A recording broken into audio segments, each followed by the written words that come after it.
Soy Juan Hernández Zubizarreta, profesor de la Universidad del País Vasco y miembro del Observatorio de Multinacionales en América Latina. Abordar el tema de los muros nos retrotrae a cómo el Imperio Romano construyó sus fronteras y sus muros para defenderse del ataque de los bárbaros que iban a invadir el Imperio Romano, ¿no? En nuestros días estos muros siguen cumpliendo la misma misión, pero detrás de estos muros lo que hay es personas que son perseguidas por sus ideas, por su orientación sexual, que son perseguidas por el hecho de sufrir la violencia patriarcal, pero que son personas también que huyen, ¿no? Que huyen del hambre, que huyen de la miseria, que huyen de las expulsiones por la destrucción ecológica, que huyen de la guerra, en definitiva, que son personas que lo que buscan es espacios de seguridad, espacios de tranquilidad. Sin embargo, la figura del muro, ¿no?, es una figura que solemos decir que es un espacio de no derecho, donde lo que realmente triunfa en estos muros y en estas fronteras es la absoluta impunidad. Además, también solemos decir que son expresiones de la guerra, ¿no?, expresiones de la destrucción de los de arriba contra los de abajo.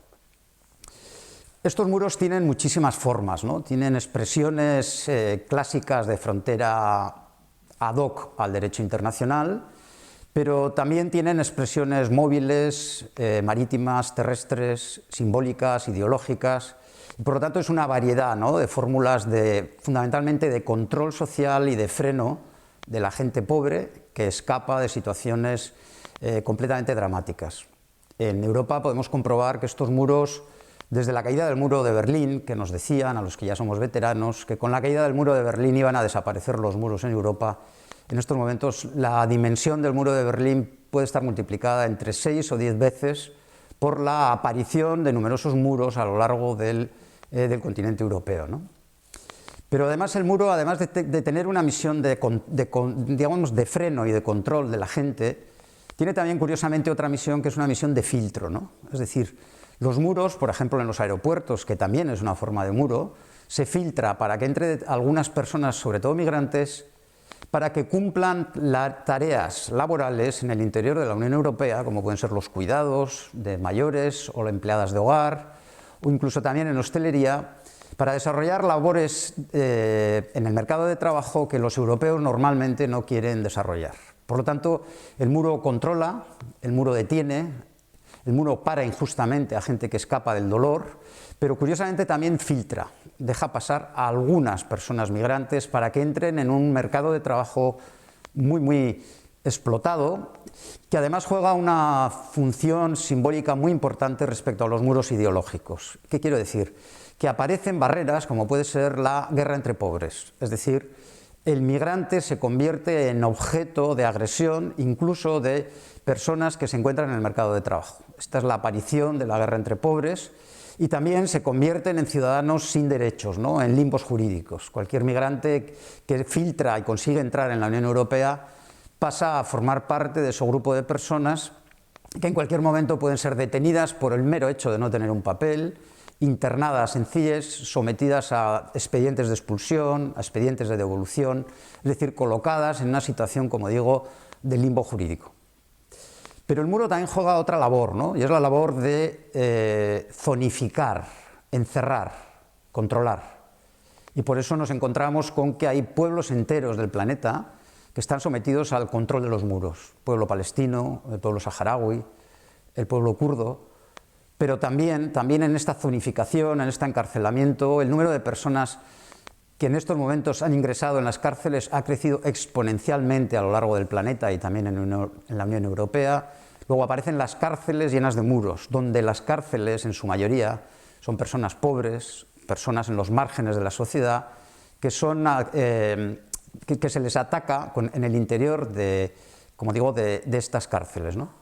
También los muros juegan un papel, como digo, de destrucción. En estos momentos el ejemplo de las Islas Canarias es un ejemplo demoledor, donde se ha dejado, y esto es pura necropolítica, ¿no? Necropolítica quiere decir dejar morir a la gente. Se le ha dejado morir en la ruta que va desde África hasta las Islas Canarias. Si el poder quisiera, no habría ningún problema en haberlos rescatado, se les ha dejado morir.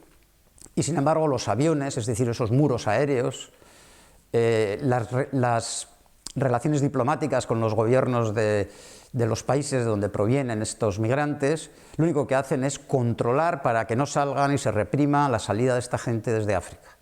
Por otro lado, los que han llegado se han encontrado con unas Islas Canarias que los gobiernos y la propia Unión Europea están convirtiendo también en zonificaciones, ¿no? En lugares donde el mar se convierte en el muro, gentes a las que no se les deja moverse de Canarias y donde sus condiciones van entrando cada vez en una ruptura mayor de la dignidad de los derechos humanos. Y por otro lado, también con mucha preocupación vemos el crecimiento de una población, alguna población canaria, con prácticas xenófobas y racistas tremendamente duras, y todo ello construye, ¿no?, la idea esta de cómo el muro es un muro simbólico que sirve para defender el individualismo, para crear un racismo profundo, y en realidad lo que pretende es controlar, ¿no?, controlar a la ciudadanía de fuera, pero también controlar a las personas de dentro que queremos defender los derechos humanos y que nos convertimos, según el poder político, en disidentes, ¿no?, de cuál es la lógica económica, la lógica política, que es una lógica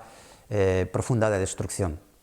En cualquier caso, los muros no solamente se extienden en Europa, porque los muros están en toda Grecia, ¿no?, en Hungría, en Polonia, pero también en Calais, para impedir que los migrantes puedan pasar al Reino Unido, pero también en Ceuta y Melilla, y si salimos de Europa, el desierto del Sáhara es un muro de crueldad tremendo, pero también en Euskal Herria, ¿no? En Euskal Herria tenemos nuestros muros, ese muro del puerto de Bilbao, ¿no?, que tan rápidamente y tan seguramente desde el punto de vista jurídico deja circular mercancías, donde el dinero circula, donde quien tiene dinero puede circular tranquilamente, y sin embargo es un muro que el puerto de Bilbao ha frenado el que jóvenes que escapan de la miseria de Albania y que con mucho peligro intentaban colarse, entre comillas, dentro de las fórmulas de transportes de mercancías que van al Reino Unido, se ha construido un muro. No se ha pensado en por qué estos jóvenes albaneses están allí acampados en muy malas condiciones, pegados, ¿no?, al puerto de Bilbao. No se ha estudiado el por qué. No se ha procurado establecer mecanismos de integración, de respeto a la dignidad, sino que su respuesta, y esto lo hemos comprobado, es la respuesta de un muro que protege las mercancías y a los turistas, que sí son bienvenidos en el País Vasco, y que se les protege y se permite su libre circulación frente a jóvenes albaneses que, como digo, huyen de un país donde la miseria es muy alta, donde un gobierno no les protege y donde las empresas europeas y empresas también españolas hacen grandes negocios con la sobreexplotación de los jóvenes albaneses. Por último, quizá también en Euskal Herria tenemos Hendaya, ¿no? Hendaya también es un lugar que dificulta el paso de jóvenes que quieren reagruparse con familiares, amigos, muchos con sus maridos, con sus mujeres, que están asentados en París o están asentados en otras partes de Europa, y sin embargo Hendaya se convierte en otro gran muro que les impide atravesar. Los muros además provocan consecuencias dramáticas desde el punto de vista emocional, pero también provocan que la sociedad vasca compruebe que en el interior de nuestra tierra hay gente que no tiene sitios donde dormir, que no tiene suficientemente garantizada su sanidad, su cultura, su estabilidad emocional, y por tanto los vascos y las vascas vemos que los muros también nos rodean a nosotros y a nosotras porque nos sentimos afectados, ¿no? Quienes pensamos que la felicidad del ser humano es la felicidad no solo individual, sino que es la felicidad colectiva, vemos que se produce un encierro, ¿no?, de estos jóvenes, hombres y mujeres, que tras travesías durísimas, tras haber conseguido llegar a Hendaya, de repente se produce un cierre, una Europa fortaleza que además les estigmatiza, ¿no? Esa estigmatización de que nos quitan el trabajo, nos roban las prestaciones sociales, que son delincuentes, que son violadores, y una larga construcción de mitos desde el punto de vista académico sin ningún rigor, no aguantan ningún rigor, y lo único que hacen es nutrir las ideas de la extrema derecha con la connivencia de muchos gobiernos de la derecha extrema y ese centro derecha, ¿no?, que también permite jugar con esta lógica de ideas profundamente destructoras. En definitiva, como para terminar, ¿no? La existencia de estos muros no solamente son muros físicos, que lo son, no solamente son muros móviles, marítimos, muros que permiten que la industria de la seguridad y del armamento esté obteniendo ganancias millonarias. Hay muchísimo dinero detrás de la idea de la seguridad. Las cárceles, en Estados Unidos ya cárceles privadas, las fronteras, los muros, son lugares donde la industria del armamento y de la seguridad crece y crece en beneficios, colocándose en el ranking de las industrias, junto a la farmacéutica, en el ranking más alto, ¿no? Porque la guerra, el control y la seguridad es un grandísimo negocio. Muchas veces decimos, sería tan difícil desde el punto de vista ético, desde el punto de las relaciones de poder es muy difícil, pero desde el punto de vista ético, hacer que los fondos destinados a la seguridad y hacer que los grandes beneficios que están convirtiendo a unas élites en millonarios por el uso de la guerra se transfieran en políticas de integración, en políticas de desarrollo para otros lugares, en definitiva en políticas en las que muchos pensamos, ¿no? Que la gente pueda viajar exactamente igual como yo o como los vascos y vascas podemos viajar, de la misma manera que podemos ir donde queramos si tenemos un dinero, que la gente también pueda hacer exactamente lo mismo. Esa es un poco una idea fuerza muy muy sencilla, pero que es, permitirme la expresión, profundamente subversiva, ¿no? La idea de que quien quiera pueda viajar donde quiera, cuando quiera y como quiera.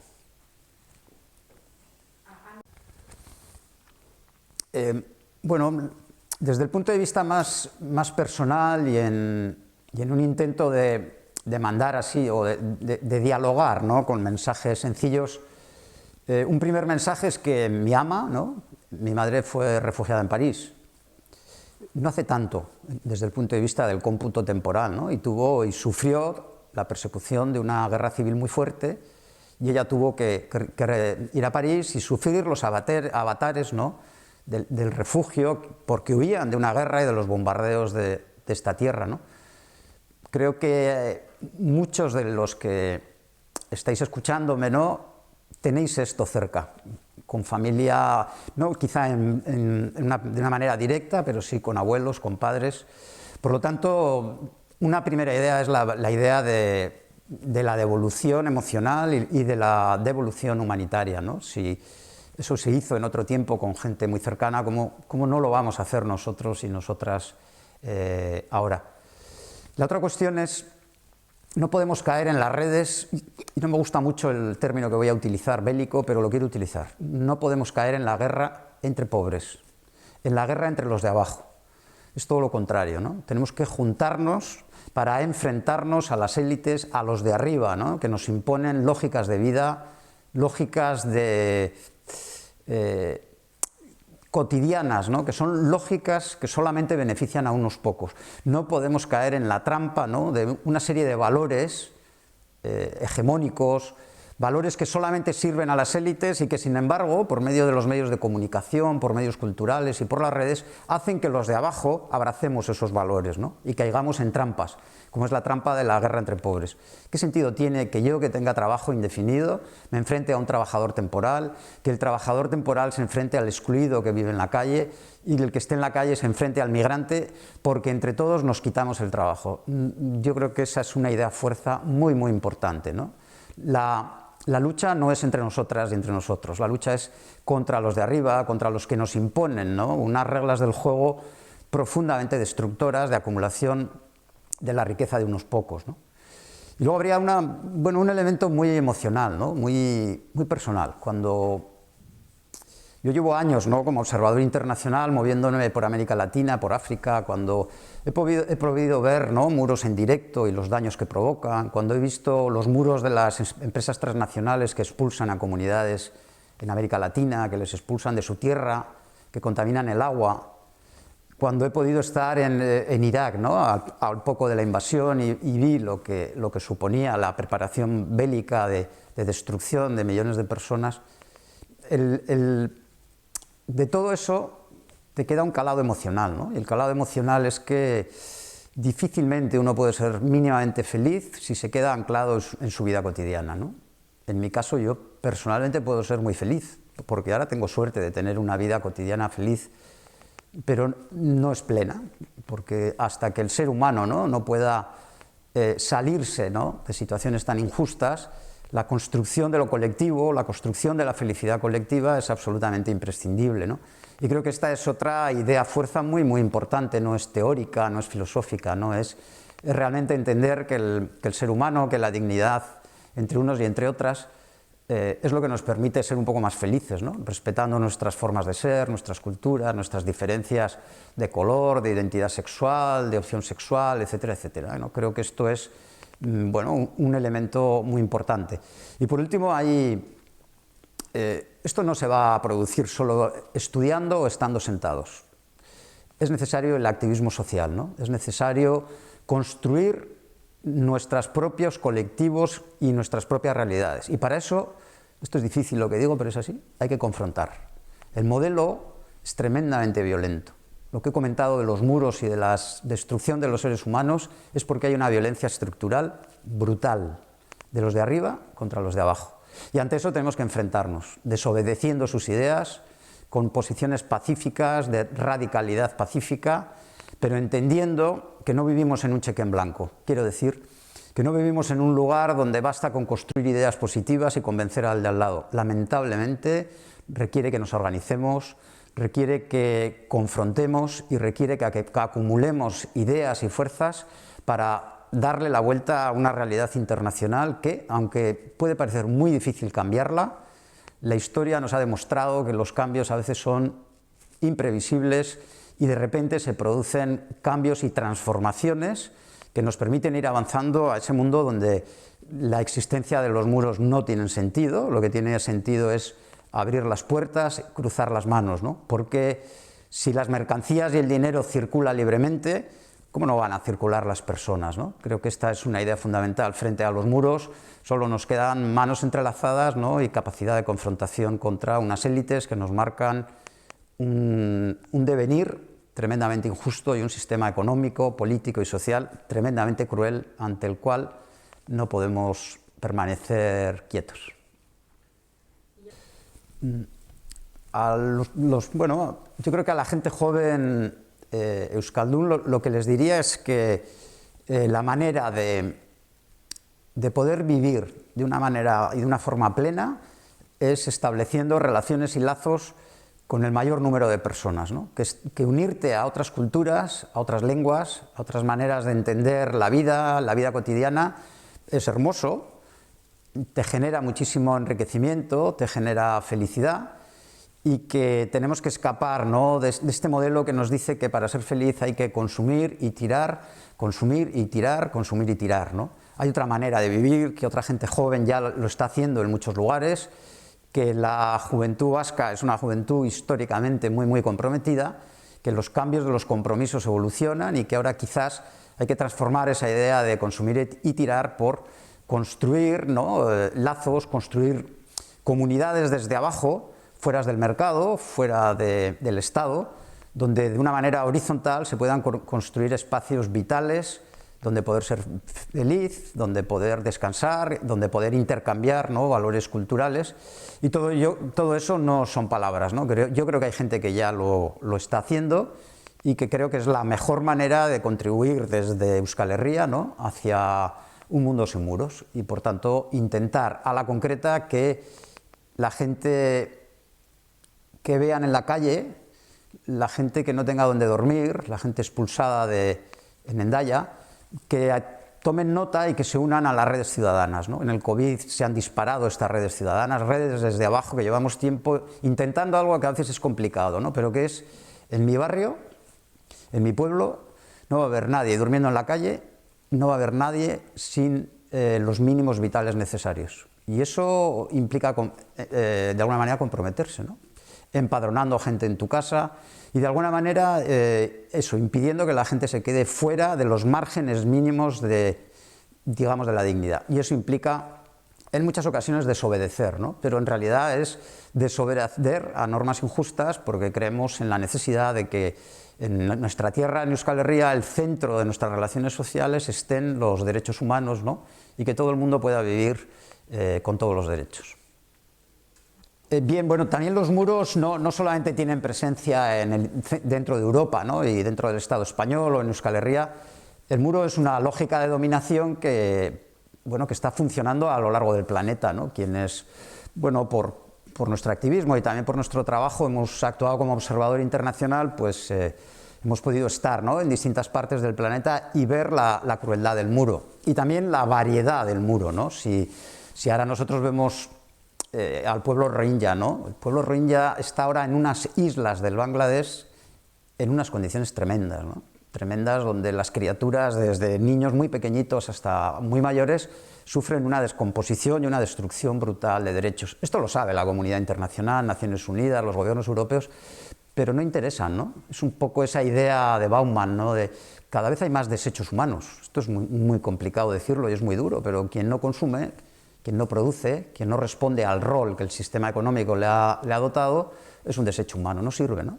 Y esto lo estamos viendo, esto no son palabras. Cuando lo ves, emocionalmente te rompes, ¿no? En la tarea de observador internacional, las vueltas a Euskal Herria, sobre todo con la edad, cada vez son más duras, ¿no? Son más desequilibrante, más emocionalmente roto, porque crees que haces de notario de la destrucción, pero que eres incapaz de mover y cambiar nada, ¿no? Esto luego no es verdad, ¿eh? Digo, las sensaciones emocionales. Y también en Centroamérica ocurre igual, ¿no? Como la gente sale de Honduras con niños, con niñas, con gente joven, mayor, escapando del horror de lugares donde desde las maras, desde la actuación de las empresas transnacionales, desde sus gobiernos, les llevan a la miseria y inician un camino lleno de peligro, ¿no? El camino para llegar a la ruta a Estados Unidos, y se enfrentan allí, sí, con el muro de Trump, veremos ahora lo que ocurre, ¿no? Pero ese muro tremendo, y un viaje por México, que es un viaje de profunda destrucción. Ahí el muro tiene, como digo, una realidad profundamente racista, profundamente de agresión a los pobres, profundamente de ser carne de las mafias. Si además eres mujer, ¿no?, te conviertes en objeto, todo tu cuerpo es un objeto de tráfico sexual, y por lo tanto son momentos de una dureza muy fuerte, ¿no? Sin embargo, hay puntos de esperanza. Yo, por ejemplo, en la caravana centroamericana encuentras capacidad de autoorganización, brutal capacidad de autoorganización. Los migrantes no son pobrecitas personas, no. El modelo les está destruyendo, lo mismo que las mujeres, ¿no? Las mujeres no son pobres mujeres, sino que las mujeres es el modelo patriarcal el que las destruye, pero sus derechos están íntegros. Su capacidad de organización es impresionante. No hay más que ver las asambleas de la caravana migrante para quedarte asombrado, ¿no? Ver la fortaleza de mujeres líderes, de transexuales líderes, ¿no?, que les marcan y les cierran el camino al machismo de muchísimos hombres. En definitiva, ¿no?, simplemente introducir que el muro no es un muro solo europeo, es un muro que se extiende por todo el planeta y que, como digo, desde el desierto del Sáhara hasta en Centroamérica, pero también en el sur de Latinoamérica hay muros de empresas transnacionales, ¿no?, muros del textil, muros que provocan una sobreexplotación de mujeres que trabajan en el textil, o los muros de las casas de los diplomáticos, donde muchachas filipinas, muchachas eritreas, sufren una sobreexplotación como empleadas de hogar que muchas veces roza la explotación sexual. En definitiva, es una lógica, como digo, que lamentablemente atraviesa todos los continentes. El pueblo palestino es un ejemplo tremendamente cruel de cómo el poder imperial y de dominación israelí va creciendo y va creciendo, ¿no? Y el muro al pueblo palestino es la zonificación, es la cárcel de todo un pueblo que lleva años y años sufriendo la destrucción de este muro, ¿no? Es el encarcelamiento de la población palestina. Este es un modelo que se explica en otros pueblos, pero digamos es un laboratorio de destrucción con un gran imperio israelí que, por otro lado, tiene todo el apoyo, ¿no?, de la Unión Europea, y tiene todo el apoyo de los Estados Unidos. Es, como digo, el muro que encierra y que rompe vidas cotidianas, ¿no? Si tú vas a Palestina y ves el muro, ves gente que le han quitado su tierra, su casa, su dignidad, su vida cotidiana, que para pasar de un lugar a otro tienen que dar grandes vueltas y que de alguna manera se les intenta encarcelar para intentarles dominarles, ¿no? Esto no ha ocurrido. Creo que el pueblo palestino sigue reivindicando su lucha, su capacidad de autoorganización, y al final ese muro caerá. Lo que pasa es que es un muro que se está, de alguna manera, alargando en el tiempo y está intentando destruir al pueblo palestino, cosa que yo creo que es evidente que no lo va a conseguir el gobierno israelí. En los muros hay elementos comunes, claro que sí. Uno es el de la industria militar y el de la industria de la seguridad. Yo creo que la seguridad se ha convertido en un valor del sistema capitalista y de las democracias liberales. Para ellos el centro es la seguridad y por lo tanto el muro es la expresión de la industria militar, de la industria de la seguridad, que obtiene grandes beneficios y por lo tanto no es solamente una línea geográfica, ¿no?, que lo que pretende es separar a determinados países o determinados pueblos, no, es un grandísimo negocio. Luego hay al menos otras dos de las que ya he hablado, ¿no? Es un espacio de no derecho. Esto en palabras se dice muy fácil, pero en la realidad el espacio de no derecho quiere decir que la idea que tenemos de después de la Segunda Guerra Mundial, ¿no?, esa especie de imperativo categórico de una persona titular de derechos humanos en las fronteras y los muros la rompen. Y por lo tanto, espacios de no derecho quiere decir que hay personas sin derechos. Esto es de una profunda gravedad, ¿eh? Es personas sin titularidad de derecho, nos retrae a otros periodos históricos, ¿no? Y por otro lado, y muy unido a esto, los muros tienen otra característica común, la impunidad. Es decir, la capacidad de defenderte y por lo tanto iniciar procedimientos judiciales, solicitar la tutela del poder público, solicitar la tutela del sector policial, se invierte, ¿no? Y por lo tanto lo que se produce es impunidad y por lo tanto no hay ninguna capacidad de control a las vulneraciones gravísimas de derechos humanos. Y este es un hecho muy claro, se producen detenciones, apaleamientos, agresiones, devoluciones en caliente y por lo tanto hay impunidad y por lo tanto quiere decir que los responsables de estos hechos no son de alguna manera penalizados, ¿no? Y esto es un tema muy grave porque, como digo, es la idea de la impunidad con el espacio de no derecho, con la idea también, como digo, de un grandísimo negocio, ¿no? Bueno, la descripción que hemos podido hacer es una descripción muy dura, ¿no?, que puede provocar la reacción personal de aquí no hay nada que hacer, ¿no?, yo me quedo quieto, esto es tremendo todo y es todo tan tremendo que me abruma, ¿no? Esto, si os ocurre esto, es absolutamente normal, nos ha ocurrido a muchísima gente en muchos momentos.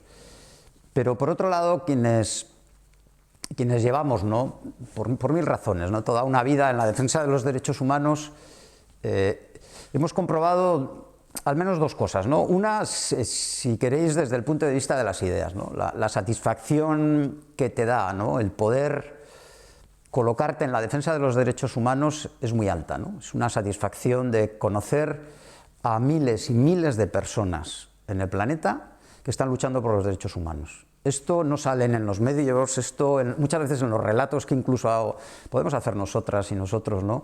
Son relatos de los que no hablamos, ¿no? Pero la gente que tiene capacidad de luchar en la defensa, como digo, de los derechos humanos es muchísima.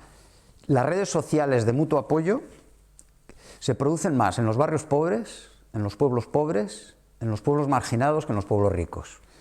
Ahí la gente se conoce, la gente sabe quién vive en qué lugar y sabe qué se necesita, ¿no? Y por lo tanto se puede comprobar que hay cantidad de prácticas de solidaridad, ¿no? En lugares donde ha pegado mucho el hambre, cuando digo el hambre, esto se dice fácil, pero pasar hambre es una situación personal durísima, ¿no?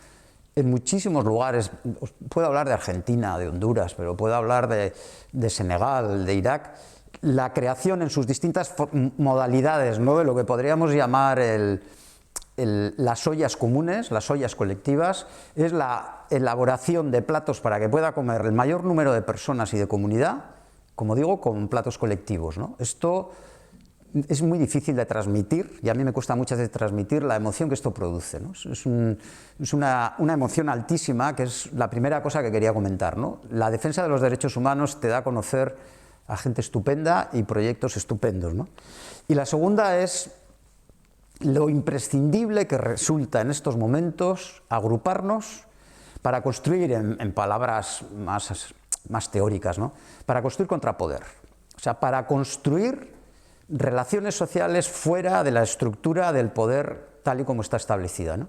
Y eso implica dos cosas, que las gentes nos unamos para realizar prácticas destituyentes. ¿Eso qué quiere decir? Unirnos para destituir esta situación de tanto caos y de tanto dolor. Unirnos para destituir, deconstruir, por ejemplo, los muros simbólicos, para intentar que los derechos humanos vayan entrando, atravesando esos muros, y que yo creo que eso se está haciendo de una manera muy fuerte, ¿no? Cualquiera de vosotros y de vosotras tiene un montón de organizaciones, dependiendo de cómo seáis, cómo sintáis y cómo viváis la vida. Pero hay organizaciones en defensa de los derechos humanos, de base, vinculadas a las comunidades cristianas, vinculadas a los grupos autónomos anarquistas, a comunidades más de izquierdas y comunidades que tienen que ver más con valores del ecologismo, a las organizaciones feministas, ecologistas.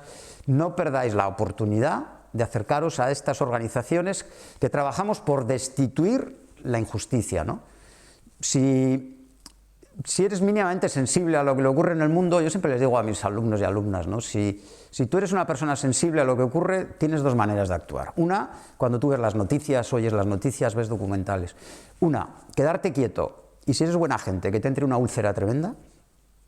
O dos, dar el paso y organizarte. Esto es muy clásico e histórico, pero es así, ¿no? La manera de intentar cambiar el mundo es organizarse, organizarse y organizarse. La organización te da creatividad, te da fuerza, te provoca compromiso, te da coherencia y te permite tener la sensación de que tú no eres cómplice de lo que está ocurriendo. Y luego te da otra cosa muy chula. Cuando estás organizado te das cuenta que hay muchísima gente organizada. Que tú viajas a Honduras, te vas a Bangladesh, pero tú viajas a Suiza y en todos los lugares hay redes de gente trabajando por la defensa de los derechos y las libertades. Y de verdad que esto no es una palabra vacía, ¿no? Esto es una construcción emocional muy alta, ¿no? Y además hay una última cosa. Además de ese poder de destituir lo que no nos gusta, cada vez hay más comunidades, gente viviendo en comunidades, viviendo en casas compartidas, compartiendo proyectos vitales que lo que quieren es construir algo diferente, no cuando tomemos el poder, cuando ganemos el gobierno, sino desde ya. Empezar a construir en el mundo en el que creemos. Y eso es perfectamente posible. Eso es hacer una especie de revolución cotidiana, ¿no? Una especie de desconexión con el poder dominante en la vida cotidiana. ¿Y eso quiere decir qué? Quiere decir acabar con la idea de comprar y tirar, comprar en los sitios donde los productos sean productos llenos de justicia, productos ecológicos. Eso quiere decir desconectarte de la banca dura, ¿no? Irte hacia una banca ética. Eso quiere decir desconectarte de las grandes multinacionales eléctricas e irte a cooperativas eléctricas. Esto quiere decir, sí, quiere decir, como mucha gente hacemos, ¿no? No tenemos coche o tienes un coche compartido. Es decir, quiere decir ir desconectándote de los valores de dominación, ¿no? Ahora, también digo una cosa, ¿eh? Las prácticas alternativas, o sea, yo hago consumo justo, yo me desconecto de la banca oficial. Las prácticas alternativas sin más no permiten grandes transformaciones. Lo que estoy hablando es la necesidad de prácticas alternativas dentro de la organización, dentro de estar organizado, ¿no? Y ahí sí creo que vas construyendo algo distinto y algo muy diferente. Ante la crisis ecológica que tenemos, que no es un mero daño medioambiental, es una crisis profunda, mucha gente ya hemos firmado un manifiesto ético y que veremos hasta dónde lo podemos llevar adelante, que es nuestra huella ecológica, el daño que provoca el transporte de aquí para allá, el uso del coche, aviones y aviones, nos debe llevar a cambios de hábitos, ¿no? Esto no es tan complicado, es volver un poco a otra manera de vivir la felicidad y la diversión de una manera distinta. Pero irte a Berlín a pasar el fin de semana, o a cualquier otra ciudad, es algo que tenemos que repensar. Porque el daño ecológico es un daño profundo, hecho por las grandes transnacionales, gobiernos y por las élites, pero en el que yo al menos y muchísima gente no queremos ser cómplices. Y eso nos lleva a estar organizados en la construcción de vidas alternativas. Lo que creemos que hay que cambiar, lo estamos intentando de empezar a cambiar día a día, con todo tipo de contradicciones, con todo tipo de errores, pero unas veces caminamos hacia adelante y otras hacia atrás. Los años te dicen una cosa, ¿no? Que el futuro no está escrito, ¿no? Yo que me he movido por muchísimos lugares, nunca hubiese imaginado ¿no? Por decir algo, ¿no? Que en Bolivia los indígenas, un movimiento de gente sin derechos, marginados, con un racismo brutal, en un tiempo donde dijeron no a la guerra del agua, empezaron a caminar juntos hacia la capital, La Paz, y tras muchísimas evoluciones y cambios de transformación consiguieron, ¿no?, que el presidente Evo Morales en su momento llegara al poder. Eso no lo preveíamos nadie. La historia no está escrita, ¿no? Es un folio en blanco y bueno, tenemos que estar ahí para aprovechar los cambios que se puedan producir institucionales, pero sin olvidar que hasta que lleguen esos cambios institucionales podemos desarrollar muchísimas prácticas horizontales y de solidaridad en organizaciones muy diversas que están ya funcionando a lo largo de Euskal Herria y de todo el planeta.